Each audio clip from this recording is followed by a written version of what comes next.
तो last part में Goku ये डिसाइड करता है कि वो अकेले ही जेनो के मल्टीवर्स में जाएगा, अब उसके आगे।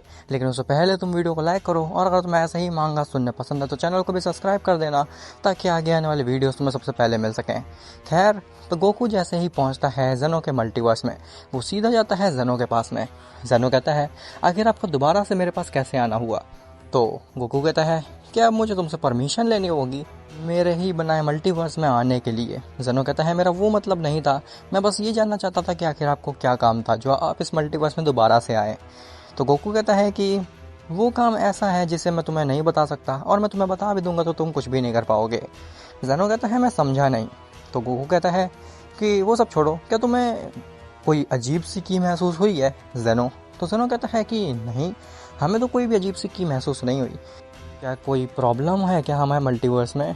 तो गोकू कहता है कि अरे मैं भी कितना बेवकूफ़ हूँ, मुझे पहले से पता होना चाहिए था कि ये उसकी की नहीं सेंस कर सकता है।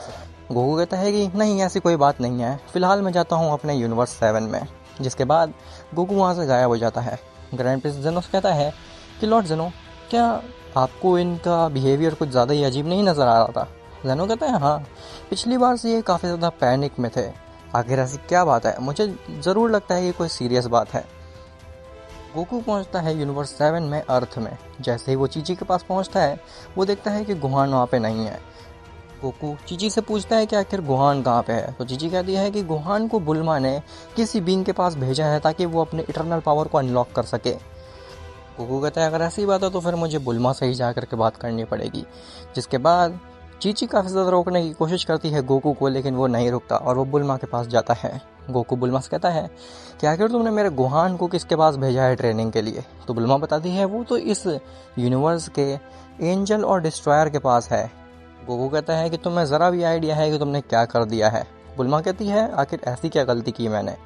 तो गोकू कहता है कि तुम मेरे बेटे को इटरनल पावर को इस्तेमाल करने पर मजबूर बिल्कुल मत करो, क्योंकि अगर उसने कर दिया ऐसा तो हो सकता है कि तुम्हारा यूनिवर्स भी ख़त्म हो जाए। बुल्मा कहती है, इसके बारे में मुझे बिल्कुल भी आइडिया नहीं था। गोकू कहता है, कोई बात नहीं, लेकिन आगे से इस चीज़ को ध्यान रखना। जिसके बाद गोकू जाता है बीरस के प्लेनेट पे, जहाँ पे वो देखता है कि ऑलरेडी आधा प्लेनेट तबाह हो चुका है। गोकू सोचता है कि कहीं ये गुहान ने तो नहीं किया। गोकू वीस के पास पहुँचता है और वो कहता है कि आखिर यह आधा प्लेनेट कैसे तबाह हुआ तुम्हारा? तो वीस कहता है कि ये तो लॉर्ड वीरस और वजीरा के बीच में फाइट हुई थी, जिसकी वजह से आधा प्लेनेट तबाह हो गया था। गोकू कहता है, खैर वो सब छोड़ो, आखिर गुहान कहाँ पे है? तो वीस बताता है कि वो तो मेरे साथ ट्रेनिंग कर रहा है। गोकू कहता है कि वीस, तुम उसे ट्रेनिंग देना बंद कर दो। वीस पूछता है, आखिर ऐसा क्यों? आखिर क्या प्रॉब्लम है अगर वो अपनी इटरनल पावर को जगा लेगा? तो गोकू कहता है कि वो इटरनल पावर है, कोई फॉर्म नहीं है जो कि हर कोई अचीव कर सकता है। और दूसरी बात, अगर उसने ऐसा कर लिया तो फिर तुम्हारे यूनिवर्स और मल्टीवर्स के लिए खतरा क्रिएट हो जाएगा। इसीलिए बेहतर यही होगा कि तुम उसे इटरनल पावर इस्तेमाल करने पे मजबूर मत करो। हाँ, तुम उसे ऐसी ट्रेनिंग दे सकते हो जिससे कि वो अल्ट्रा इंस्टिंक्ट अचीव कर ले और भी ज़्यादा पावरफुल बना सके अपने आप को, लेकिन उसकी इटरनल पावर इस्तेमाल करने पे उसको बिल्कुल भी मजबूर मत करो। तभी वहाँ पे गुहान आता है। गोकू गुहान के पास जाता है और वो उससे पूछता है कि गुहान, क्या तुम्हारे बॉडी में पेन हो रहा है? तो गुहान कहता है कि हाँ, कुछ समय से मेरी बॉडी में बहुत ज़्यादा पेन होने लगा है, मुझे समझ नहीं आ रहा है कि आखिर ये कैसा पेन है। मैं इसके बारे में लॉर्ड वीस को बताने ही वाला था। गोकू कहता है, गुहान, फिलहाल तुम यहाँ से जा सकते हो और तुम्हें अभी फ़िलहाल कोई ट्रेनिंग करने की ज़रूरत नहीं है, तुम जाओ और जा करके आराम करो। जिसके बाद गुहान वहाँ से चला जाता है। गोकू कहता है कि तुमने देखा कि उसकी बॉडी में पेन हो रहा था। वीस कहता है, लेकिन इसमें ट्रेनिंग की क्या प्रॉब्लम है? तो गोकू कहता है कि इसमें ट्रेनिंग की प्रॉब्लम नहीं है, लेकिन वो उसके पास एक इटरनल पावर है, और लेकिन उसके पास बॉडी एक मॉर्टल की है। तो अगर वो ट्रेनिंग करेगा और अपनी इटरनल पावर को अनलॉक कर लेगा तो वो पूरी तरीके से तबाह कर देगा अपनी बॉडी को। जिसके बाद वो अपनी एनर्जी को और ज़्यादा स्टोर नहीं रख सकता और पूरा मल्टीवर्स ही तबाह कर देगा। वीस कहता है, अगर ऐसी बात है तो मुझे इसे और ज़्यादा ट्रेनिंग नहीं देनी चाहिए। गोकू कहता है, तुम ठीक समझे, इसे तुम काफ़ी लाइट ट्रेनिंग दो जिसकी वजह से इसको कोई भी प्रॉब्लम ना हो और तुम्हारा मल्टीवर्स बिल्कुल सेफ रहे। वीस कहता है, जी मैं इसके बारे में ध्यान रखूँगा। तभी अचानक से गोकू को वही की दोबारा से सेंस होती है। गोकू सोचता है कि ये तो वही की है, क्या वो इसी यूनिवर्स में है? ऐसा नहीं हो सकता है। वीस कहता है, आखिर आपको पसीना क्यों आ रहा है लॉर्ड गोकू? तो गोकू कहता है कि खैर मैं तुमसे बाद में बात करता हूँ। जिसके बाद गोकू वहाँ से गायब हो जाता है। जैसे ही गोकू उस की का पीछा करता है तो उसे समझ ही नहीं आ रहा होता है कि आखिर ये की का सोर्स कहाँ पे है। गोकू जिस डायरेक्शन में जा रहा होता है उसी डायरेक्शन से उसे की महसूस हो रही होती है। तभी गोकू उस की का पीछा करते करते पहुंचता है एक ऐसी जगह पे जो कि पूरी तरीके से खाली होती है और वाइड क्रिएट होता है। तभी वहाँ पे वो मिस्टीरियस बीइंग दोबारा से आता है। वो कहता है तो तुम मुझे ही ढूंढ रहे थे ना। गोकू कहता है तुम कौन हो और तुम हमारे एग्जिस्टेंस के पीछे क्यों पड़े हो? क्या तुम ही वो हो जिसने इटर्निटी के ऊपर कंट्रोल पाने की कोशिश की थी? तो वो मिस्टीरियस बीइंग कहता है कि तुम 50% सही हो, क्योंकि मैं वो बीइंग नहीं हूँ जिसने कि इटर्निटी के ऊपर कंट्रोल करने की कोशिश की थी। वो तो मेरे मास्टर हैं, मैं तो कोई और ही हूँ। गोकू कहता है तुम जो भी हो मेरे हाथों से नहीं बचने वाले, और हाँ जल्दी से तुम मुझे अपने मास्टर के बारे में बता दो ताकि मैं उसे भी ख़त्म करके इस मल्टीवर्स में चैन से रह सकूं। तो वो मिस्टीरियस बीइंग कहता है कि उसके बारे में तो मैं तुम्हें नहीं बता सकता। अगर तुम्हें पता ही करना है उस बारे में तो क्यों ना हमारे बीच में फ़ाइट हो जाए। गोकू कहता है कि तुम जानते भी हो तुम किससे फ़ाइट करने जा रहे हो। मैं एक इटर्नल बीइंग हूँ और तुम मेरे सामने बिल्कुल भी नहीं टिक सकते। तो वो मिस्टीरियस बीइंग कहता है ठीक है, देख लेते हैं कि तुम ज़्यादा पावरफुल हो या फिर मेरे मास्टर ने मुझे ज़्यादा ताकतवर बनाया है। गोकू कहता है अगर तुम्हें इतना ही घमंड है अपने मास्टर के ट्रेनिंग पे तो फिर हो ही जाए। जिसके बाद गोकू और उस मिस्टीरियस बीइंग के बीच में फ़ाइट स्टार्ट हो जाती है। लेकिन गोकू कहता है एक मिनट, पहले मैं इस जगह का तो सेव कर लूँ, क्या पता हमारी फाइट के बीच में पूरा यूनिवर्स ही तबाह हो जाए। जिसके बाद गोकू एक ऐसा डोम क्रिएट करता है जो कि इनफाइनाइट एनर्जी झेल सके। खैर, जिसके बाद गोकू और उस मिस्टीरियस के बीइंग के बीच में फाइट स्टार्ट हो जाती है।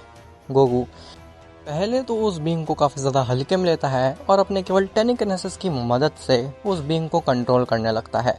लेकिन गोकू पाता है कि वो बीइंग सच में बहुत ज़्यादा पावरफुल है और उसके टेलीकिनेसिस से कुछ भी नहीं होने वाला। तब गोकू डिसाइड करता है कि वो अपनी 1% पावर का इस्तेमाल करेगा। गोकू एक पंच मारता है उस मिस्टीरियस बीइंग की तरफ जो कि इतना फास्ट था कि वो लाइट स्पीड को भी सरपास कर गया था। लेकिन स्टिल वो मिस्टीरियस बीइंग किसी तरीके से उस अटैक को डॉज कर जाता है। गोकू ये चीज़ देख करके एकदम दंग रह जाता है। वो कहता है तुम इतने फास्ट अटैक से कैसे भी बच सकते हो? ये अटैक तो लाइट स्पीड से भी ज़्यादा तेज़ था। तो बीइंग कहता है कि मैंने तुमसे पहले ही कहा था मेरे मास्टर कोई याम से मास्टर नहीं है। जिसके बाद वो बीइंग अचानक से गोकू के पीछे आ जाता है और वो गोकू के ऊपर अटैक भी कर देता है। गोकू कहता है कि नामुमकिन, ये पहला ऐसा बीइंग है जो कि मेरे इतने नज़दीक आकर के मुझे अटैक भी कर पाया है। ऐसा तो मैंने आज तक किसी को नहीं देखा। ये कोई आम सा मॉर्टल नहीं हो सकता और ये कोई गॉड भी नहीं हो सकता। ये डेफिनेटली कोई एक ऐसी एंटिटी है जिसके बारे में मुझे भी नहीं पता। गोकू कहता है सच सच बताओ तुम हो कौन? तुम एक आम से मॉर्टल तो नहीं नज़र आ रहे हो। तो वो मिस्टीरियस बीइंग कहता है ओ तो तुमने पकड़ लिया मुझे। हाँ, मैं एक आम सा मॉर्टल तो नहीं हूँ और ना ही मैं गॉड हूँ, मैं कोई और ही एंटिटी हूँ। जिसके बाद वो बीइंग दोबारा से गोकू के ऊपर अटैक करता है और उस मिस्टीरियस बीइंग के अटैक इतने ज़्यादा फास्ट होते हैं कि गोकू उन्हें देख तो पा रहा होता है लेकिन उसको रिएक्ट करने का मौका ही नहीं मिलता। गोकू कहता है मुझे लगता है कि अब मुझे थोड़ा सा एस्केलेट करनी चाहिए इस फाइट को। जिसके बाद गोकू अपनी ट्रू फॉर्म में ट्रांसफॉर्म होता है और वो अटैक कर देता है उस बीइंग के ऊपर अपनी फुल पावर के साथ में। और वो बीइंग इस बार गोकू के अटैक से नहीं बच पाता। लेकिन गोकू का अपना ओरिजिनल फॉर्म में ट्रांसफॉर्म होने की वजह से उस डोम में क्रैक आने लगते हैं। जिसके बाद वो डोम टूटने ही वाला होता है। वो मिस्टीरियस बीइंग इस चीज़ को एक अच्छी अपॉर्चुनिटी समझ करके डोम में नॉन स्टॉप अटैक करने लगता है ताकि वो डोम टूट जाए और पूरा यूनिवर्स तबाह हो जाए। जैसे ही वो डोम पूरी तरीके से डिस्ट्रॉय होने वाला है तभी गोकू उस पूरे डोम के साथ में टेलीपोर्ट कर जाता है एक ऐसी जगह पे जहाँ पे कोई भी मल्टीवर्स नहीं होता। और जैसे ही वो डोम ब्रेक होता है उससे इतनी ज़्यादा एनर्जी निकलती है कि आसपास के मल्टीवर्स ही रेज हो जाते हैं।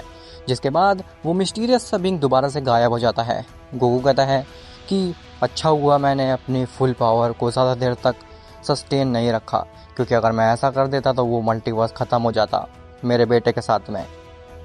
लेकिन आखिर ये था कौन? मुझे इसके बारे में जल्द से जल्द पता लगाना पड़ेगा। आखिर ये कौन सी एंटिटी है जो कि इतनी ज़्यादा पावरफुल है कि मेरे ऊपर हाथ भी उठा सकती है। गोकू पहुंचता है इटर्निटी के पास में और इटर्निटी से कहता है गोकू कि मेरे को वो बीइंग मिल चुका है। इटर्निटी कहता है क्या वही बीइंग जो कि मेरे ऊपर कंट्रोल पाने की कोशिश की थी? गोकू कहता है कि वो बीइंग तो नहीं मिला लेकिन उसका मुझे स्टूडेंट मिल गया है। इटर्निटी कहता है स्टूडेंट। गोकू कहता है हाँ, मैं ज़ोनो के मल्टीवर्स में गया था जहाँ से मुझे एक अजीब सी की महसूस हो रही थी, और उस मल्टीवर्स में मुझे एक ऐसा बीइंग मिला जो कह रहा है कि वो उस बीइंग का स्टूडेंट है जिसने।